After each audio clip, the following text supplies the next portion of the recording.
Margarita nos va a hablar de comprensión psico-neuro-inmunoendocrina y abordaje en salud mental. Voy a presentar a Margarita. Es presidente honorífica de la Federación Latinoamericana y Sociedad Uruguaya de Psico-Neuro-Inmunoendocrinología, miembro honorífico de la Asociación Latinoamericana de Psicoterapias Integrativas y creadora del modelo de psicoterapia integrativa NIE de la Federación Latinoamericana NIE, avalado por asociaciones internacionales. Es un referente científico honorario del Instituto Centro Humana de Formación Psico-Neuro-Inmunoendocrina presencial y online y en programas de universidades en Latinoamérica y Europa. Y también quiero decir que no está en su currículum, pero es un referente para todos nosotros que somos los buscadores de la verdad, los buscadores del conocimiento, los buscadores de una salud más integral. Margarita ha sido ya hace muchos años un referente aportándonos datos científicos, conocimientos modernos y una comprensión profunda de todo aquello que fuimos aprendiendo de estos sabios de hace 5.000 años o más. Entonces le doy muchas gracias a Margarita por estar acá y acompañarnos en este momento.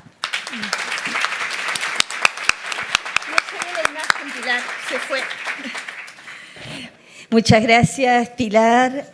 Realmente es un gusto estar acá y un honor porque, bueno, realmente Pilar es un ejemplo para todos nosotros. Tenemos la alegría que integre la Sociedad Uruguaya de Psico-Neuroinmunología y hace muchos años que es docente en las distintas universidades y en Centro Humana y los institutos que desarrollamos esta concepción integral de la salud. Y bueno, y como todos los que la conocen a Pilar, sabemos que emana una congruencia y una integridad que nos hace mucho bien. Así que gracias, Pilar, y gracias a todos ustedes, porque evidentemente todos los que están acá es porque tienen una mente muy abierta y están buscando más herramientas para ayudar a la comunidad en el desarrollo de su salud. Bueno, la psico-neuro-inmunoendocrinología no se desarrolla solamente en nuestro país, está a nivel mundial. ¿Se va la imagen? Está a nivel mundial y hay una Federación Latinoamericana de Psico-Neuroinmunología que fundamos en el año 2008, justamente acá en Uruguay. Y también hay una sociedad mundial que se dedica a la investigación que nos nutre para nuestra clínica. Bien, nosotros nos preguntamos qué factores configuran el bienestar y la salud y qué aporta la psico-neuro-inmunoendocrinología. La NIE aporta un sustento científico sobre las relaciones cuerpo, mente, entorno, pero también aporta una comprensión integral que vamos a ver que es multidimensional de lo que son los procesos de salud y enfermedad. Y además de esta comprensión y este sustento científico, nos brinda herramientas prácticas para la atención en salud en cualquier área. Los postulados de la psico-neuro-inmunoendocrinología es que en cualquier alteración y también en la salud están incidiendo muchos factores desde muchas dimensiones, porque a veces cuando alguien consulta en psicología solamente se ven factores psicoemocionales y no se atiende cómo duerme la persona, cómo come, si es sedentario, no se atienden otras áreas, como que eso no tuviera nada que ver con esta salud integral, más allá que el síntoma se manifieste en un área. Pero también en el área médica sabemos que se consulta por X alteración expresada en determinada área y no se pregunta por los aspectos emocionales, o lo mismo en nutrición. Y justamente la psico-neuro-inmunoendocrinología nos da un sustento científico que a esta altura es una omisión de asistencia, el no hacer biopsicoeducación con los pacientes, con las personas, y explicarles que en cualquier alteración que tengan, y también para cuidar su salud, tienen que atender todos los aspectos que forman su persona. Y la psico-neuro-inmunoendocrinología, después vamos a ver la convergencia temporal, ahí vimos muchos factores desde muchas dimensiones, pero el sustento que tiene es que ya en la década del 70 se vio que los mediadores, que eran de un sistema de correspondencia tradicional, los neurotransmisores, sistema nervioso, las hormonas, sistema endocrino, los linfocitos, natural killer y otras moléculas del sistema inmune, estaban presentes también en los otros sistemas.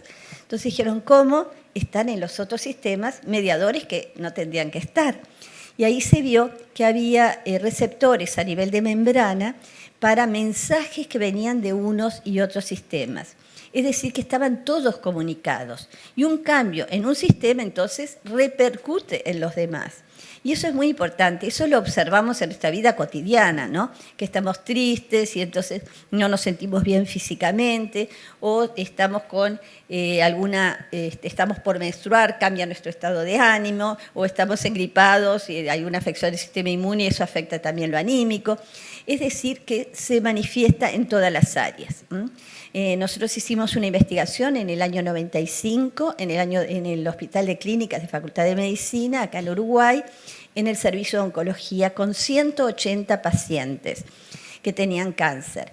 Y vimos que el 100% de los 180 pacientes venían en los últimos 5 años con situaciones de estrés crónico. Diferentes, cada uno diferentes por diferentes motivos, pero venían con una cascada neuroquímica de respuesta de estrés que afectaba el sistema inmune. Es decir, que están comprobadas las relaciones de estos sistemas.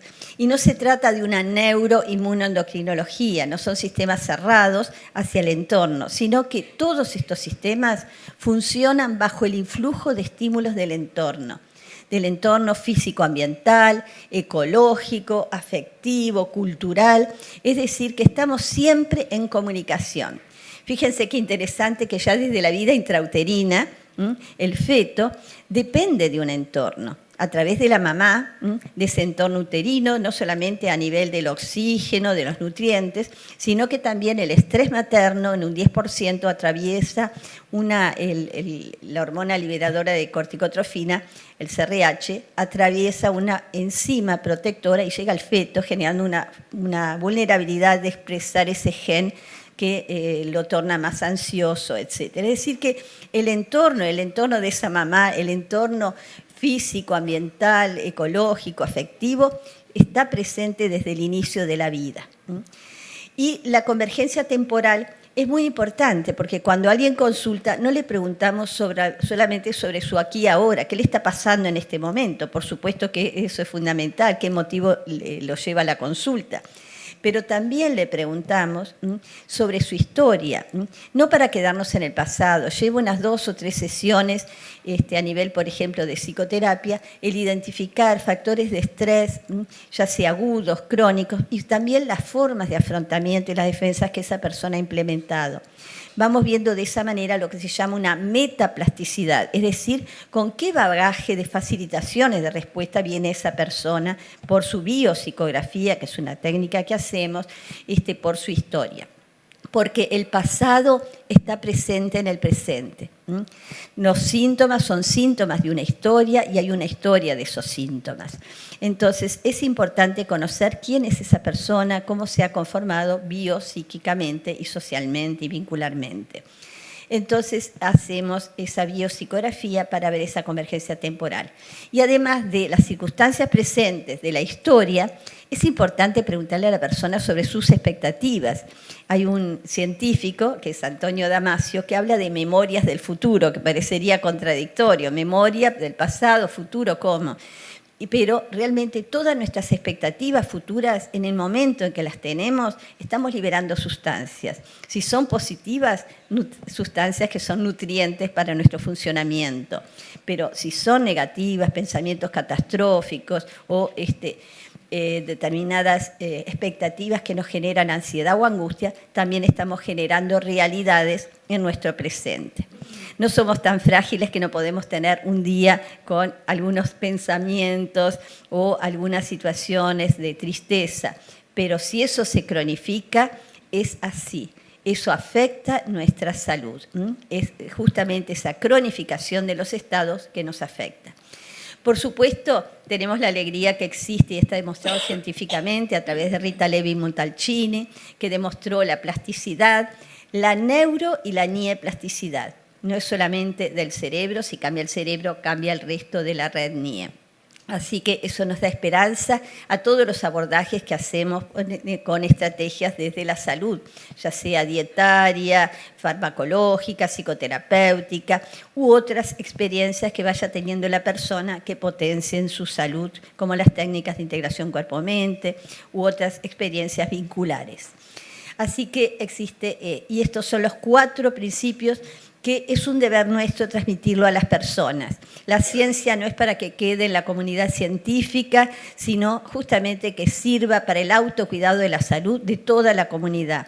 O sea que este es el primer paso de la estrategia terapéutica de cualquier área, médica, psicológica, nutricional, enfermería, el transmitir que existe muchos factores que inciden en la salud, que existe una convergencia temporal, que hay plasticidad y que es importante entonces identificar todos esos factores. Y la psiconeuro se nutre, que no vamos a desarrollarlo ahora, pero simplemente mencionarlo, de referentes epistemológicos, como es el paradigma de la complejidad de Edgar Morin, que alude justamente a lo que decía anteriormente Alfredo, como todo lo ecológico, todo nuestro entorno, nuestro macroentorno, nos conforma y nosotros conformamos el entorno. Todo está conectado con todo. La teoría general de los sistemas de von Bertalanffy, la teoría del caos de Ilya Prigogine, que ganó el premio Nobel en el 77 y es espectacular porque nos muestra que no tenemos que manejarnos con sentencias pronósticas. Hablamos de probabilidades pronósticas. En sistemas abiertos como lo es el ser humano, no todos entramos en las estadísticas y se suma el que una expectativa futura negativa genera realidades, a modo de profecías autocumplidoras. Así que podemos hablar de diagnósticos, pero hay que ser muy cuidadoso con el tema de los pronósticos porque siempre son probabilidades y no certezas y todos tenemos casos tanto de pacientes como de familiares que así lo demuestran. Y también la teoría del estrés, que es como una base fundamental de la psiconeuroinmunoendocrinología. Se me trancó. A ver. Ahí.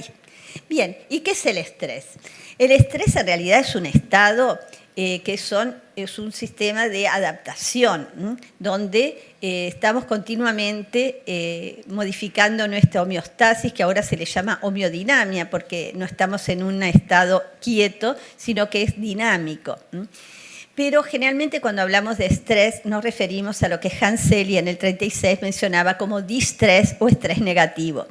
Pero obviamente ninguno decimos, estoy distresado, sino que hablamos de estrés como sinónimo de ese estrés negativo. Y el estrés son respuestas que se producen ante insatisfacción de necesidades. Y las necesidades humanas son muchas, o sea, necesidades biológicas, por ejemplo, si estamos durmiendo 3 horas, 4 horas, o alimentarias, o necesidades emocionales de sentirnos queridos, de sentirnos valorados, reconocidos, o necesidades espirituales en cuanto a tener sentidos de vida, metas, propósitos, motivaciones. No importa de qué dimensión devenga la insatisfacción de necesidades, eso es interpretado por nuestro cerebro a nivel córtico-límbico, córtico de pensamiento, sistema límbico de emociones, como una señal de alerta. Y se propuso una cascada neuroquímica en 2 ejes, la del sistema neurovegetativo, con liberación de adrenalina y de noradrenalina, y la del eje hormonal, con liberación de la hormona liberadora de corticotrofina, la hormona corticotrófica y el cortisol desde la corteza de la glándula adrenal.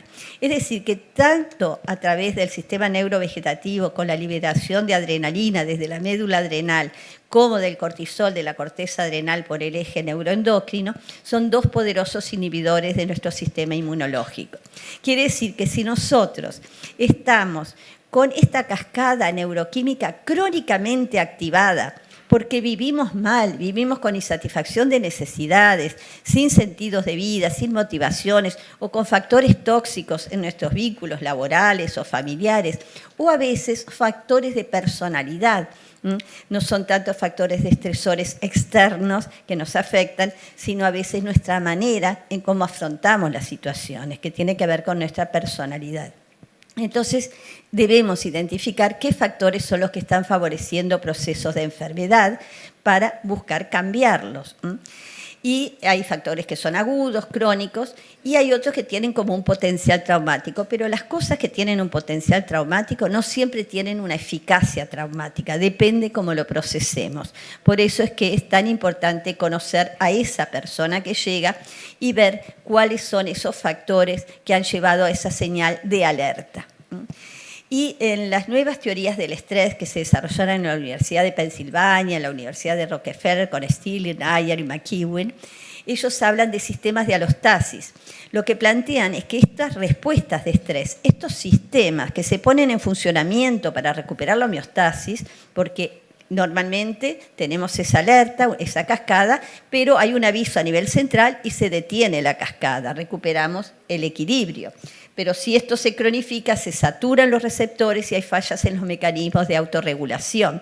Esto lo plantean en la teoría de los sistemas de alostasis, y lo que se plantea es que si hay un abuso de estos sistemas homeostáticos, de estos sistemas adaptativos, porque seguimos viviendo mal, con necesidades insatisfechas o biológicas o cognitivas a nivel de pensamientos o emocionales o físico-ambientales, socioecológicas, económicas, culturales o espirituales, eso produce justamente un esfuerzo para seguir viviendo, que es la fase de resistencia que hablaba Hanseli y que en esta nueva teoría de los sistemas de alostasis se le llama carga alostática. Es como que vamos por la vida con una mochila al hombro, vamos sobreviviendo, no viviendo. A eso se le llama carga alostática porque implica un esfuerzo de todos nuestros sistemas para continuar la vida. Y además se suma que esto es a dos riendas. Si nosotros, generalmente, cuando estamos con situaciones de estrés, dejamos de hacer las cosas que nos hacen bien. No comemos bien, no hacemos ninguna práctica ni de meditación ni de relajación, no tenemos ganas de ver amigos, cerrar la ventana, quiero estar a oscuras. Es decir, que también disminuye nuestro tono basal de serotonina y los factores neurotróficos como el BDNF, el NGF.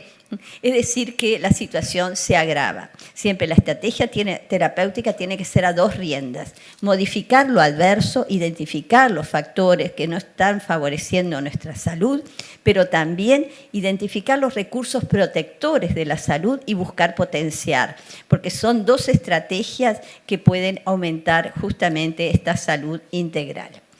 Y no es menor agregar una mención a los factores socioculturales actuales. Todos sabemos que vivimos con una hiperestimulación de nuestro sistema nervioso. Kenneth Gergen, el sociólogo, le llama patologías por saturación, porque tenemos tantos estímulos que nos llegan que no los podemos procesar y produce lo que él desarrolla algunos conceptos bien interesantes que les recomiendo el libro del Yo Saturado, de Kenneth Gergen. Él habla de multifrenia porque tenemos muchos estímulos a la vez para procesar, que queda el yo colonizado. Psiquismo centrifugado es otro concepto que él menciona, y que habla de libertad restringida, porque nos levantamos un domingo diciendo, un fin de semana, qué lindo, tengo todo el día para mí, pero después, bueno, voy a aprovechar para ir, no sé, a llevar el perro al veterinario, a pasar a comprar no sé qué, y al final terminamos con una libertad restringida con todos los debe que nos vamos planteando. Y eso se le llama hiperrealidad porque a veces la realidad externa se nos impone por sobre nuestras necesidades particulares. La tecnología suprimió dos factores que se interponían en las relaciones, el tiempo y el espacio, y eso lo disfrutamos todos muchísimo, porque realmente tenemos la posibilidad de vincularnos y de recurrir a la tecnología que nos facilita muchísimo la vida. Pero hay que estar atentos y alertas también a ciertos aspectos que no son tan benéficos. Hay investigaciones, no lo traje acá, pero por ejemplo de la Universidad de Harvard, de que estudiaron el efecto de las redes, en particular de Facebook, ¿no? Cómo muchas veces genera, y se vio en miles de personas en los estudios que hicieron, que generaba una insatisfacción con la propia vida, porque que empieza a funcionar el elemento de la comparación. Y obviamente en Facebook todo el mundo pone lo maravilloso de su vida, los viajes, toda la familia reunida, etc. Entonces la persona inevitablemente empieza a comparar todo lo que tienen los otros y yo no. Entonces se vio en ese estudio que generaba mucha insatisfacción.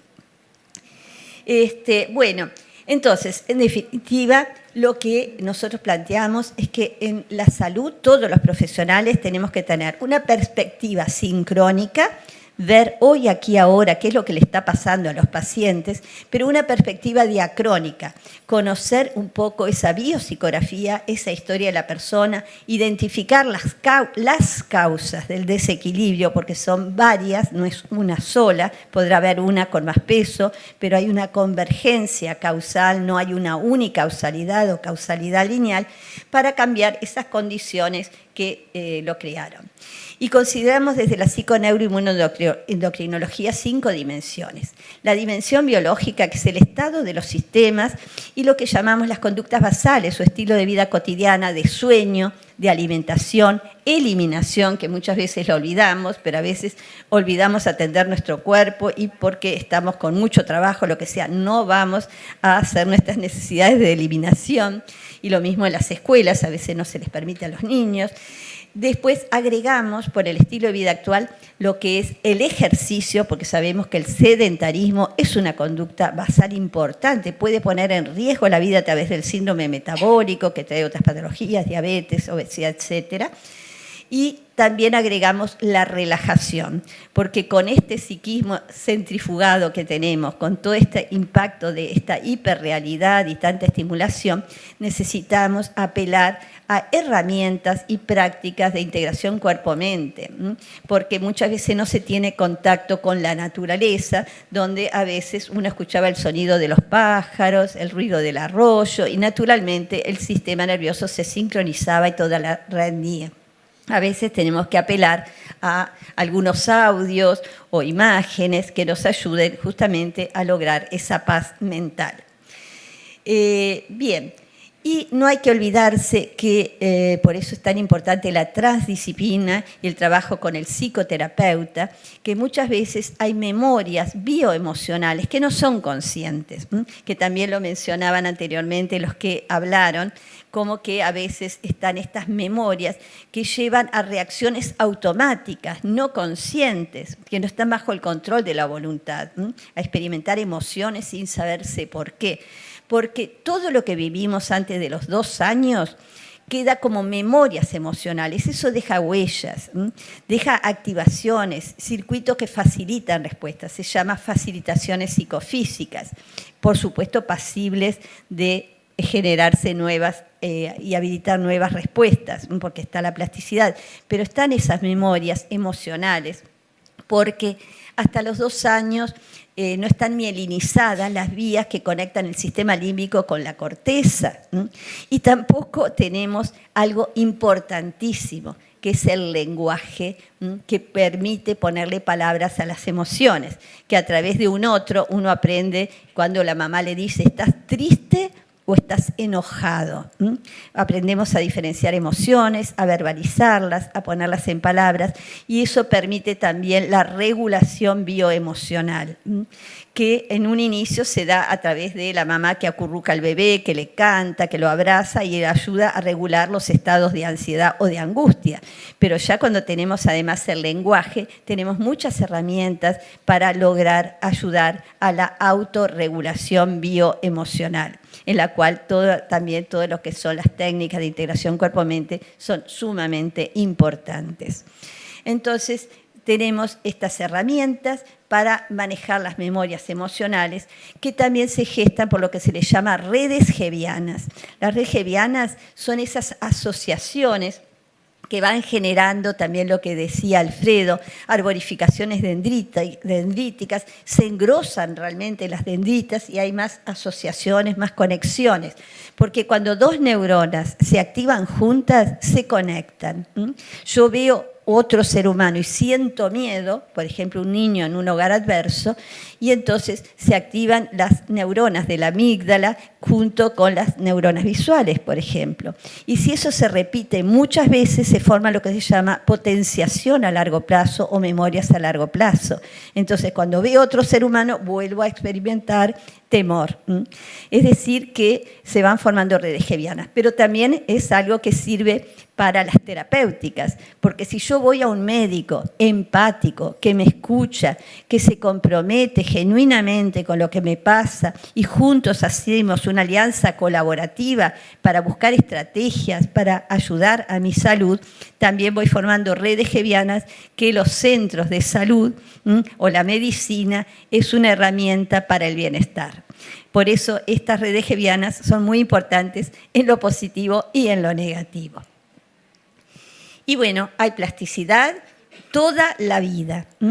Tenemos una neurogénesis en el giro dental del cerebro toda la vida y también está la posibilidad de generar nuevos circuitos, mayores arborificaciones dendríticas, pero también hay que debilitar los circuitos patógenos y hay estrategias para debilitarlos, distintas estrategias con lo que son las técnicas de integración cuerpo-mente, con las técnicas psicoterapéuticas, desde la psicoterapia integrativa, desde la psiconeuroendocrinología, trabajamos con técnicas cognitivas, pero también tenemos como 25 técnicas interpersonales que se basan en el vínculo terapeuta-paciente, técnicas vinculares donde se hace de repente una entrevista del paciente con un familiar o con alguien, y técnicas de integración cuerpo-mente, mindfulness, atención plena, MBCT. Estas prácticas realmente producen una sensibilización en la medida que se las practica. Aumentan justamente una respuesta como mecanismo de facilitación presináptica. Pero hay que repetirlo porque alguien dice, sí, yo fui a yoga una vez y no me hizo nada. O yo tomé un antidepresivo una vez y no me hizo nada, fui a psicoterapia una vez y no me hizo nada. Como toda práctica hay que repetirla justamente para debilitar los circuitos patógenos y potenciar nuevos aprendizajes de funcionamiento. Y todo esto, en realidad, estas prácticas no son de ninguna escuela en particular, son una propiedad de la vida y del ser humano. Todos tenemos el potencial para llevarlas adelante. Y bueno, está Mindfulness, MBCT, bueno, está Kabat-Zinn, que lo sistematizó, hizo investigaciones. Hay muchas formas de practicarlas. Y un aporte muy importante es el que trae Mihaly Csikszentmihalyi en su libro Flow, donde él habla que es importante elegir. Diariamente nosotros elegimos cuáles van a ser los ingredientes en nuestra vida de ese día. Y una vez que elegimos, tenemos que ponerle atención plena y disfrutar de eso que elegimos. Así sea una tarea que me va a permitir acceder a un estado que queremos o a un logro que queremos. Por eso esa atención plena a aquello que elegimos hacer es sumamente importante. Y hay muchas evidencias que ni vale la pena que las desarrolle acá porque las encuentran en YouTube, las encuentran en las redes, pero está más que demostrado que el uso de mindfulness o las prácticas de atención plena realmente generan menos estrés emocional, estados positivos de la mente, calidad de vida y cambios también en muchas patologías, en diabetes hay estudios, en fibromialgia, en artritis reumatoidea, bueno, en todas las patologías hay estudios de los beneficios de estas prácticas. Nosotros estamos en el Hospital de Clínicas desde hace 29 años, casi 30 años, que tenemos equipos de psicoterapia integrativa en oncología, después seguimos en gastro, en psiquiatría, en endocrinología, en el Hospital de Niños, en asma, diabetes, obesidad, en convenio con ONG, con adolescentes en contextos vulnerables, en instituciones privadas de salud, en muchos lados, y siempre que podemos desarrollamos talleres para familiares, para pacientes, para aprender estas herramientas que potencian la salud. Y eso está demostrado que realmente trae beneficios.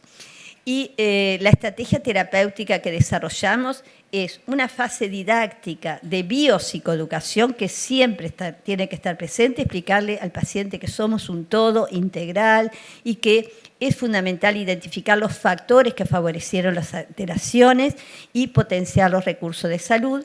Ahí se hace la evaluación diagnóstica, que la hacemos en las 5 dimensiones, en la biológica, que ya les expliqué, pero también hacemos una evaluación diagnóstica en transdisciplina desde la psicoterapia, en cuanto a las cogniciones, los pensamientos que nos desarmonizan, las creencias, en lo psicoemocional, donde vemos a través de la técnica de biopsicografía que se hace en 1 a 3 sesiones, cómo ha sido la vida de esa persona, qué factores de estrés y de afrontamiento ha implementado. También la socioecológica, factores económicos, culturales que pueden estar produciendo respuestas de estrés o físico-ambientales, de repente el vivir en un barrio muy peligroso, y bueno, buscamos estrategias para amortiguar todos esos factores de estrés, y la espiritual que tiñe todas las demás dimensiones. Porque realmente si alguien perdió el sentido de la vida, hagamos lo que hagamos, no va a andar bien.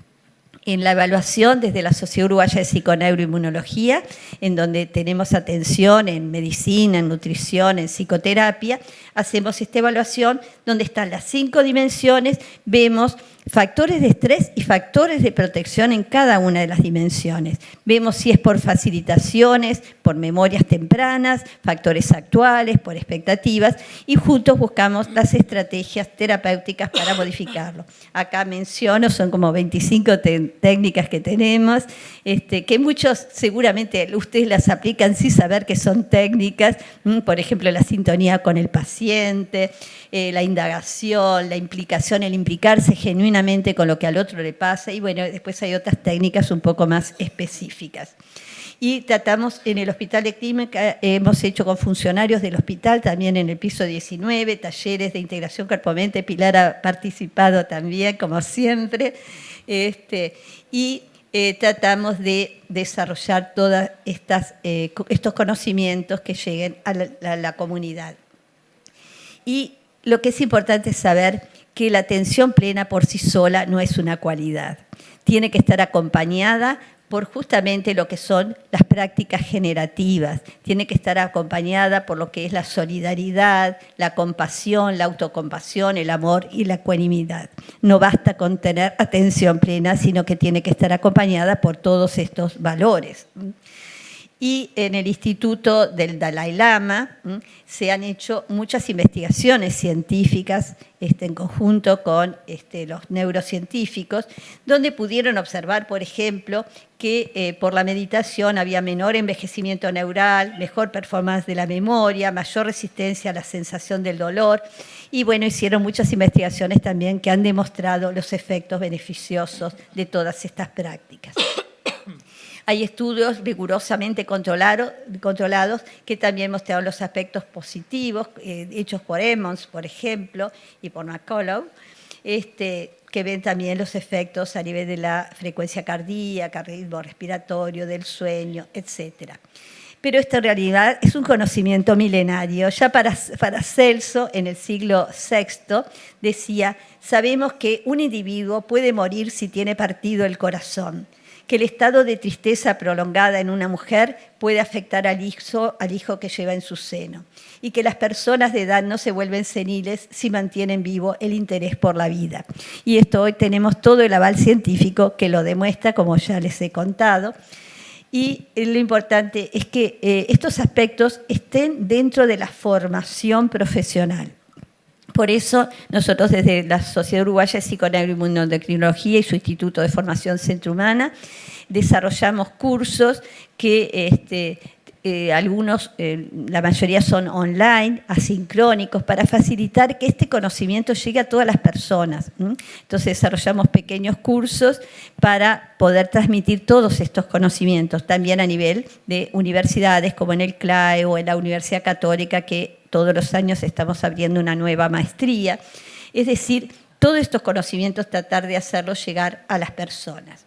La atención, decíamos, no es una cualidad espiritual, pero sí lo es combinada con una práctica espiritual. No somos seres humanos teniendo una experiencia espiritual, somos seres espirituales transitando por una experiencia humana. esta es una frase ya muy atribuida ya a los egipcios, y el vínculo terapeuta-paciente tiene un potencial terapéutico. Y por último, recordar el contacto con la naturaleza. Hay muchos estudios que demuestran la importancia de lo que le llaman baños de bosque en Japón, o hay metaanálisis respecto a lo que es la visión del verde, de los árboles. Todo lo experimentamos cuando salimos un poquito de vacaciones y hacemos unos kilómetros de ruta, ya nos sentimos distintos, que respiramos diferente, pero se ha visto, por ejemplo, diferente evolución en pacientes que tenían un arbolito por la ventana, a otros que tenían un paredón, y también el ánimo de las enfermeras que tenían en su sala de recreación, de descanso, algo verde, a otras que era un lugar inhóspito. Quiere decir que la naturaleza es muy importante a tenerla en cuenta, y hay estudios de neurociencias y naturaleza que son bien interesantes, que demuestran la importancia de este contacto que hemos perdido muchas veces por el desarrollo de las ciudades. Así que bueno, nosotros por eso hacemos esta atención integral desde la Sociedad Uruguaya, y tenemos también algo que es importante, que es el intercambio profesional. También hacemos en forma online un intercambio como minis ateneos clínicos cada 15 días en distintos horarios para poder intercambiar cómo hacer una mejor atención de los pacientes de manera integral. Por supuesto, preservando los datos de los pacientes para no revelar su identidad. Y las pasantías en hospitales y en instituciones de salud. Y los que quieran profundizar, tenemos libros como el de psicoterapia integrativa, que habla de todo esto, y el de cáncer, que no se asusten por el nombre, porque en realidad habla de la inmunidad, de las técnicas de integración cuerpo-mente, de las técnicas interpersonales en psicoterapia, y sirve para cualquier alteración. Y hay otros más específicos de asma, de adultos mayores, etc. Pero es la manera que tenemos de tratar de contribuir al conocimiento y a la formación de los profesionales de la salud para una mejor atención de todos. Muchas gracias.